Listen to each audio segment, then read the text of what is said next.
হে বন্ধুরা, JS study ব্লকের পক্ষ থেকে আন্তরিক শুভেচ্ছা, ভালোবাসা, অভিনন্দন। আমি শুরু করব আমার স্টাডি ব্লক, মানে মক দেব আর কি। আমি সাধারণত আমার চ্যানেলে মকের ভিডিওগুলোই শেয়ার করি। মকের মানে যে প্রশ্নগুলো আমি মানে করি আর কি, সেই প্রশ্নগুলোই আমি ডিটেলস আমার চ্যানেলে শেয়ার করি। তো সকলকে আমার তরফ থেকে জানাই আন্তরিক শুভেচ্ছা, ভালোবাসা। তোমরা আমার ভিডিওটা দেখতে থাকো। আর কি বলবো, তোমরাও পড়াশোনা করো, এইভাবেই এগিয়ে যাও। পরীক্ষা খুব যথাশীঘ্রই চলে আসবে। এই যে আমি মক দিতে বসে পড়েছি। এভাবে আমি প্রায় দিন একটা করে মক দিই। আসলে মকে কিছু প্রশ্ন, আমি আজকের মকে যে প্রশ্নগুলো ছিল সেই প্রশ্ন তোমাদের সামনে কিছুটা শেয়ার করব। বাকিটা অন্য একটা ভিডিও নিয়ে বাকি প্রশ্ন শেয়ার করব, যেহেতু ভিডিও অনেক বড় হয়ে যাবে। তো বন্ধুরা, আমি মক টেস্ট দিলাম। যেহেতু মক টেস্টের ভিডিওটা অনেকটা বড় হয়ে যাবে, সেজন্য আমি দেখালাম না। তো আমি কত পেয়েছি, আমি এই ধরনেরই নম্বর পাই। আর 18টা ঠিক হয়েছে, 15টা ভুল হয়েছে, অর্থাৎ 54.75 পেয়েছি আমি।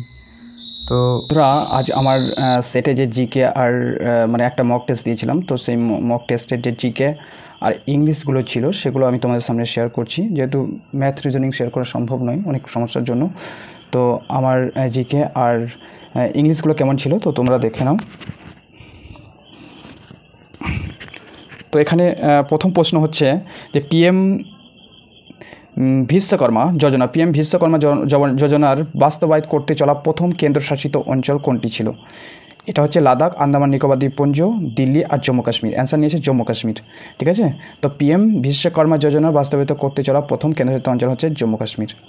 দ্বিতীয় নম্বর প্রশ্ন হচ্ছে his promotion is on the cards. এখানে certain, evident, due, probably. Answer হবে প্রবাবলি, অর্থাৎ সম্ভাব্যকর। ঠিক আছে, অন দ্য কার্ডস বলতে সম্ভাব্যকরকে বোঝায়। আচ্ছা, এখানে একটা প্রশ্ন আছে যে সমাজসেবার জন্য ম্যাগসেসে পুরস্কার প্রদান করে কে? ভারত সরকার, ফিলিপাইন সরকার, লেবানন সমস্ত জাতিপুঞ্জ, ইন্টারন্যাশনাল লেবার অর্গানাইজেশনস। তো এটার অ্যান্সার হবে ফিলিপাইন সরকার। মানে ম্যাগসেসে পুরস্কার ফিলিপাইন সরকারই দিয়ে থাকে। বিভিন্ন পুরস্কার, নোবেল পুরস্কার থেকে শুরু করে মানে এক একটা দেশে এগুলো প্রদান করে আর কি। ঠিক আছে, তো এটা অ্যান্সার হবে ফিলিপাইন সরকার, ফিলিপিন্স সরকার ম্যাগসেসে পুরস্কার প্রদান করে। এখানে 9 নম্বর প্রশ্ন আছে যে সত্যজিৎ রায় যদি চলচ্চিত্রের সঙ্গে, আমরা জানি সত্যজিৎ রায় একজন বিখ্যাত পরিচালক। ঠিক আছে, তিনি ফেলুদা থেকে শুরু করে অনেক চরিত্রের উদ্ভাবক। তো এই সত্যজিৎ রায় যদি চলচ্চিত্রের সঙ্গে যুক্ত হয়, তাহলে পিকাসো কিসের সঙ্গে যুক্ত? চিত্রকলা, নাটক, কাব্য আর সাহিত্য। অবশ্যই পিকাসো চিত্রকলার সঙ্গে যুক্ত, অর্থাৎ প্রিন্টার ছিলেন তিনি। স্পেনের একজন বিখ্যাত প্রিন্টার পিকাসো। তো পিকাসো এটা হচ্ছে চিত্রকলার সঙ্গে যুক্ত। আচ্ছা, ভারতের সর্বাধিক খনিজ সম্পদপূর্ণ শিলা সিস্টেম কি? এখানে কুদাপ্পা সিস্টেম, গান্ডওয়ানা সিস্টেম, বিন্ধয়ান আর ধারওয়ার সিস্টেম। এটা অ্যান্সার হবে ধারওয়ার সিস্টেম। ধারওয়ার হচ্ছে একটা রূপান্তরিত শিলার উদাহরণ। এই ধারওয়ার সিস্টেমটা হচ্ছে একটা রূপান্তরিত শিলা। এগুলি আরাবল্লী, ছোটনাগপুর মালভূমি, তামিলনাড়ু, কর্ণাটক প্রভৃতি অঞ্চলে পাওয়া যায়। এখানে একটা সিনোনিম থেকে প্রশ্ন আছে, what is the synonym of the words perseverance এর মানে অর্থটা কি? সমার্থক শব্দ। এটা আছে স্ট্যামিনা, কারেজ, ডিলিজেন্স, ফ্রেলিটি নয়, এটা স্ট্যামিনা মানে উদ্যম, আর পারসিভেরান্স মানে উদ্যম। ঠিক আছে, তো এটার অ্যান্সার। এখানে একটা প্রশ্ন আছে যে সুলতানি বংশের কোন সুলতানেরা সর্বাধিক সময় রাজত্ব করেছেন? সুলতানি বংশের কোন সুলতানেরা সর্বাধিক? আমরা জানি সুলতানি বংশ মানে দাস, খলজি, তুঘলক, তারপরে হচ্ছে লোদি বংশ, এরা সবাই সৈয়দ বংশ, এই 5টি বংশ রাজত্ব করেছিল একত্রে, এদেরকে সুলতানি বংশ বলা হয়। তো সবথেকে কম শাসন করেছিল খলজিরা, অর্থাৎ জালালউদ্দিন খলজির প্রতিষ্ঠিত যে খলজি বংশ সেটা কম করেছিল। আর সবথেকে বেশি সর্বাধিক সময় শাসন করে গেছেন তুঘলক বংশ। এরা 1320 থেকে 1412 খ্রিস্টাব্দ পর্যন্ত শাসন করেছিল। ঠিক আছে, 1320 থেকে 1412। তুঘলক বংশের প্রতিষ্ঠাতা ছিলেন গিয়াসউদ্দিন তুঘলক। ইংলিশ থেকে একটা প্রশ্ন আছে, a nutria importance relationships is one of my এটা নিউ ইয়ার। এটা হবে রিসলিউশনস, অর্থাৎ সমাধান। এটা অ্যান্সার হবে সমাধান, রিসলিউশনস। ঠিক আছে, এখানে একটা প্রশ্ন আছে, fill in the blanks with the collective noun. এটা কোনটা কালেকটিভ নাউন? এখানে হার্ট তো হবে না, কারণ পশুর ক্ষেত্রে পশুর দল বোঝাতে হার্ট, তারপরে হচ্ছে ফ্রক, এগুলো হচ্ছে মানে পশু যন্ত্র এদের বোঝাতে ব্যবহার করা হয়। আর এই লাস্টে এখানে আছে মব, এটাও নয়। তো এখানে শিপ থাকলে ফ্লিট বসে, ফ্লিট, ঠিক আছে। এই বিনা সো এ ড্যাশ, এটা হবে ফ্লিট। শিপস থাকলে ফ্লিট কালেকটিভ নাউন বসে, ঠিক আছে, এটা মনে রাখতে হবে। এখানে একটা প্রশ্ন আছে 25 যে অলিভার টুইস্ট গ্রন্থটি কার লেখা? Jane Austen, John Milton, Charles Dickens, ঠিক আছে, টি.এইচ. এলিয়টস, এগুলো সবই ইউরোপীয় কবি, বড় বড় কবিরা, ঠিক আছে, দার্শনিকও আছেন। তো এখানে অলিভার টুইস্ট গ্রন্থটি লিখেছেন চার্লস ডিকেন্স। অলিভার টুইস্ট ছাড়াও তার অন্যতম গ্রন্থ আছে এ টল অফ টু সিটিজ, ঠিক আছে, ডেভিড কপারস, ঠিক আছে, এগুলো ওর চার্লস ডিকেন্সের বিখ্যাত গ্রন্থ।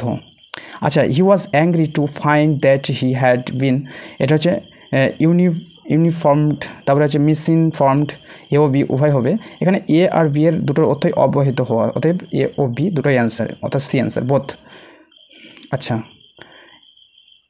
এখানে study, job, examination, earn, applications, এটা সাধারণভাবে বোঝা যায় যে অ্যাপ্লিকেশনের পরেই পরীক্ষা হয়, পড়াশোনা করতে হয়, প্রথমে পড়াশোনা করতে হয়, ঠিক আছে, তারপরে পড়াশোনা করার পরেই কী করতে হবে, পড়াশোনা এক্সাম দিতে হয়, এক্সাম দেওয়ার পর অ্যাপ্লিকেশন করতে হয়, অ্যাপয়েন্টমেন্ট আসে, অ্যাপয়েন্টমেন্টের পরে একদম লাস্টে যেটা হয় সেটা হচ্ছে আর্ন।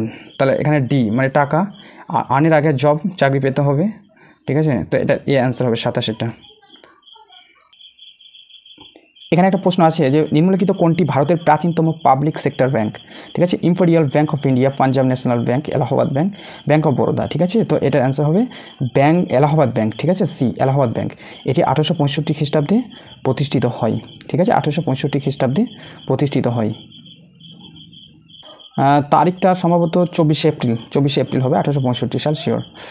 আচ্ছা, একই মৌলের ভর সংখ্যা সমান কিন্তু প্রোটন সংখ্যা আলাদা।